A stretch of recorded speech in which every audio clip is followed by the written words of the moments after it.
My name is Lee June, and typically I make some inspirational words, but I'm going to be very brief today because we have someone who can do much more than I ever could do, and I'm going to yield my time to him as well as Mr. James Cole. But thank you for coming, and I want to commend all of the organizations and everyone here, National Association of Black Accountants, Clerical Technical Union, Phi Beta Sigma, AKA, A-Phi-A, and all of the other organizations. And special thanks to the Alpha Brothers for doing this. Let's give them a hand, and all the other organizers.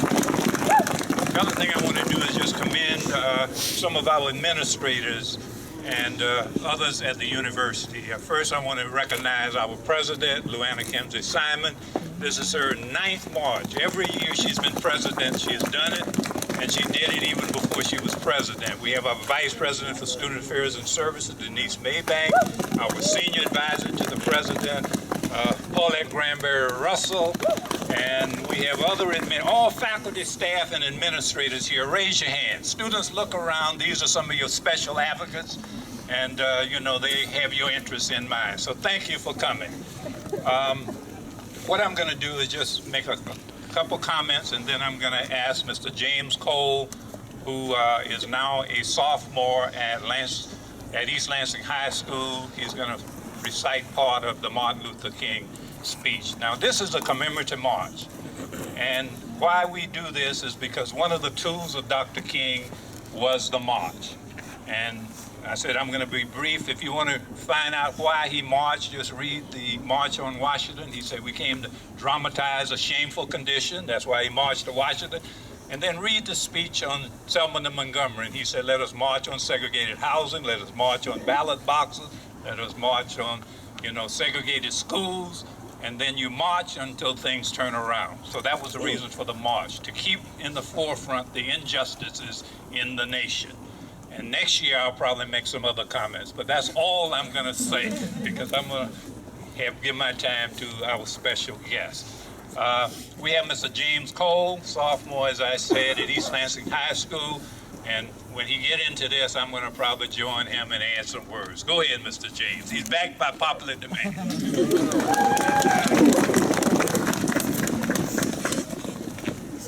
And his mother is Tammy Cole in the Department of Student Life. Tammy, raise your hand and smile broadly. I say to you today, my friends, in spite of the difficulties and frustrations, I still have a dream. It is a dream deeply rooted in the American dream. I have a dream that one day, this nation will rise up and live out the true meaning of its creed. We hold these truths to be self-evident and that all men are created equal. I have a dream that one day, on the top of the red hills of Georgia, sons of former slaves and sons of former slave owners will sit at the table of brotherhood. I have a dream today. I have a dream that one day, down in Mississippi, sweltering with the heat of oppression, sweltering with the heat of injustice, will transform into an oasis of freedom and justice. I have a dream today.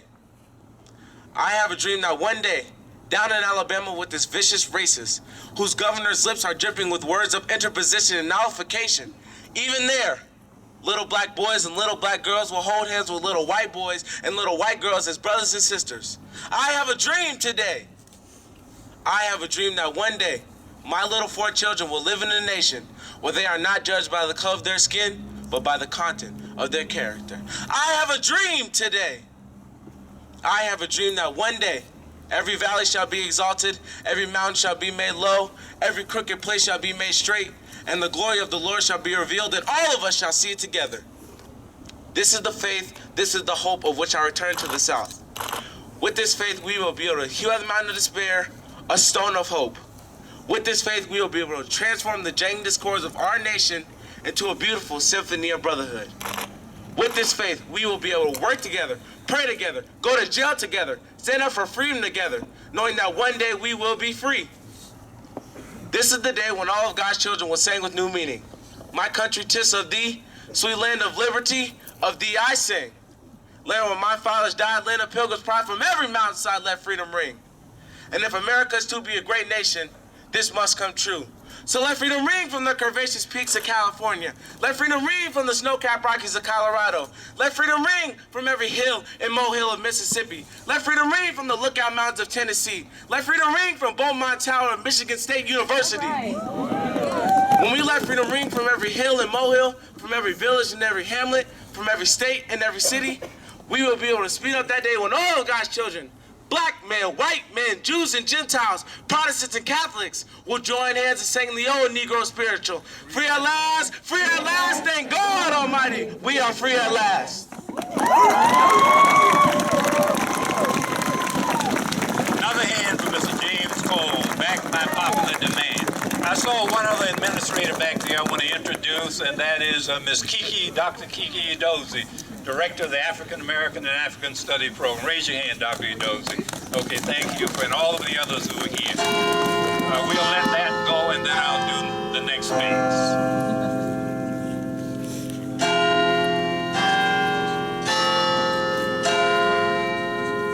Let freedom ring, right? Beaumont Tower, right? All right, you did it. So he orchestrated that.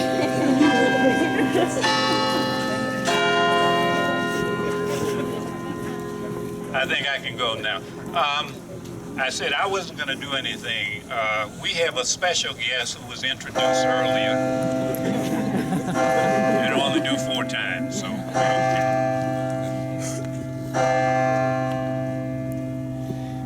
we're safe for 15 minutes, and we should be through by then. Riding back from the airport, I talked to Mr. Ernie Green, and he's our special guest, and you heard him introduced earlier. And I talked to him, I said, you know, well, it's interesting because Mr. Cole is, what, 15? Yes, sir. And he got thrust into the spotlight at 17, only 2 years older than him. And I said, you know, Dr. King obviously advised him as a student, and he can share some personal experiences, and maybe he would share some of that, and then maybe share with you as students what would be some of his advice to you. So we have a living legend here, an icon, a person who was thrust into the forefront of the civil rights movement unknowingly. And that can happen to you, so be prepared. And so with that, you already heard the introduction, a true Spartan, and his last name is Green. So let's welcome Ernie Green of the Little Rock Nine, and he will give us our inspirational words. Thank you. Go green, go white. To Madam President, to Lee, to other faculty, and to you, the students. As he indicated, I'm a member of the Little Rock Nine. Those of you who know a little bit about the history, 9 of us that integrated Little Rock Central High School required President Eisenhower to send in troops to protect us. I was, of the 9, the only one in the senior class, and became the first graduate of Central High School. Around December of 1957, I received a letter from Michigan State University indicating that I was the recipient of a scholarship to Michigan State. I had to look on the map at that time to see where East Lansing was. And that scholarship was from an anonymous donor. I had the opportunity or recognition, or now that I look at it, a rare moment that Dr. King was speaking at Pine Bluff, Arkansas. If you know Arkansas, Pine Bluff is located about 45, 50 miles from Little Rock. And that the night of my graduation, he wanted to come up to witness my graduating from my school. Dr. King was friends with Daisy Bates.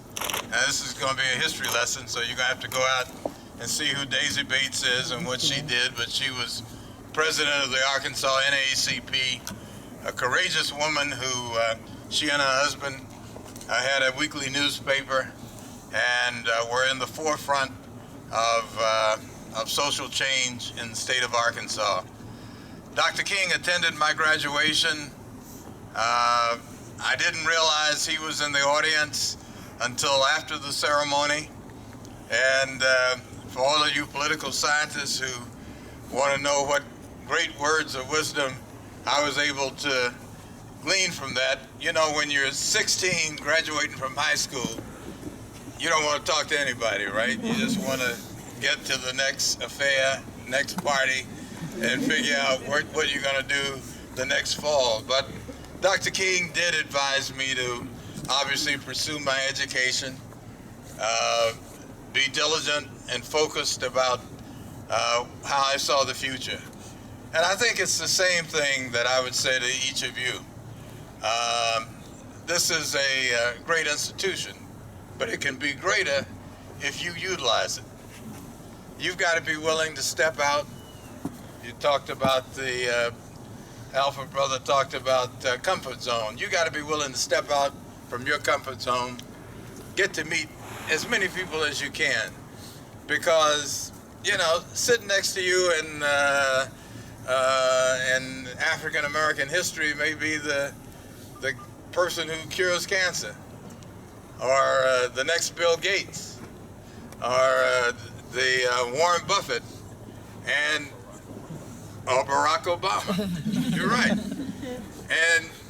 And mark my words, 20 years from now, you will pick up the newspaper. There'll be somebody that graduated from MSU who's doing something terrific. You sat next to him in a class, you never spoke to him, you never said boo, and you want to send him a note, a text saying who you are, that you're interested, that you got this great discovery that you want them to buy into. And, you know, of course they say, who are you? You know, you never talked to me. You didn't. You stumble across me every day in the dorm. You never said hello, goodbye, get out of the way. I say all that to say that this requires more than you just attending here. It requires you to make it work for you. This has been an institution for me, has been great. I see the president at great events. I got to go to Pasadena, and it was a little bit warmer in Pasadena than it is here. But a close friend of mine is chairman of the Board of Trustees. Joel Ferguson and I were in the same class. Jimmy Blanchard and I were in a couple of organizations together. Former governor, former congressman. That shows you how anxious we all are.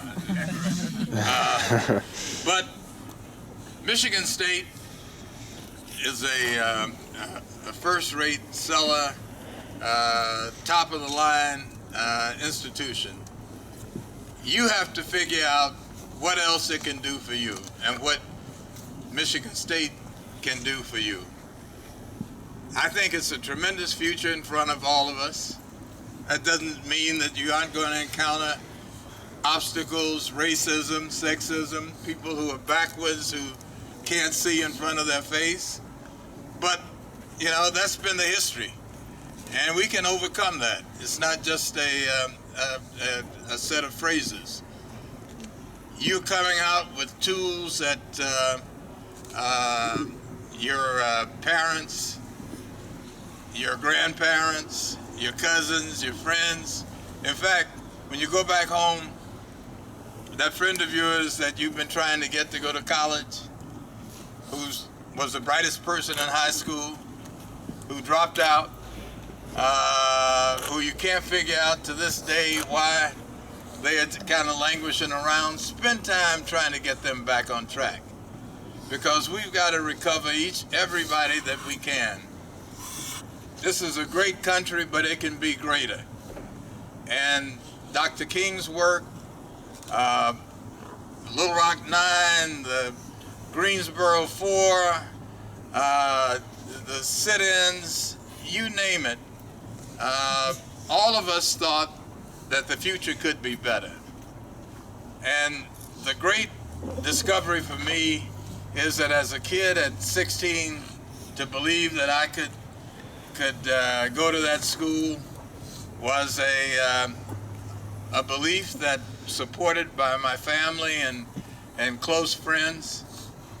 But I believed that the future could be better than the present and clearly better than the past. So I pass on to each of you the mantle of change. That Dr. King had a dream, the dream was steeped in reality, that the future could be better, and only with enlightened, sharp, energetic, talented minds that we have in front of us can it go forward. So I say to you,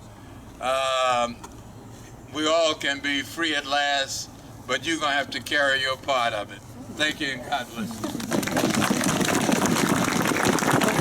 Okay, we're about at the end, but again, I just want to say, for the students, I hope you cherish this moment, because this is living history. And he made significant contributions, and many leaders you will find it was somewhat accidental. So you need to be prepared when opportunity knocks you on your door. He was prepared, and I understand he graduated with honors from Michigan State. So not only graduate, but graduate with honors. The last thing, thank you again for coming, is Lori Halou here. I want you to come forward because we want her from the museum. There's a program next door, and we thank her for joining us. And again, to all of the administrative, faculty, staff, students for participating, give yourself a round of applause. And one more round of applause for James Cole and for Mr. Ernie Green. Thank you, Dr. June. I'm Laura Halou, and I'm the acting director of the Michigan State University Museum, the Science and Culture Museum at MSU. It's great to see all of you here today, and we're just steps away from the MSU Museum. We are opening 2 exhibits today in coordination with Project 6050 at Michigan State University this year, a year-long community conversation about human rights, social justice, civil rights. We'd love to have you join us and learn a little bit more. So it's warm in there too. We've got some hot drinks, and we've got some exhibits opening. We've got a program that was developed by some MSU students. So please join us. We're just over here. Thank you. Thank you very much, and thank you for coming, and thank the Alpha Brothers and all of the other organizations. Go Green! Go! Okay, see you next year.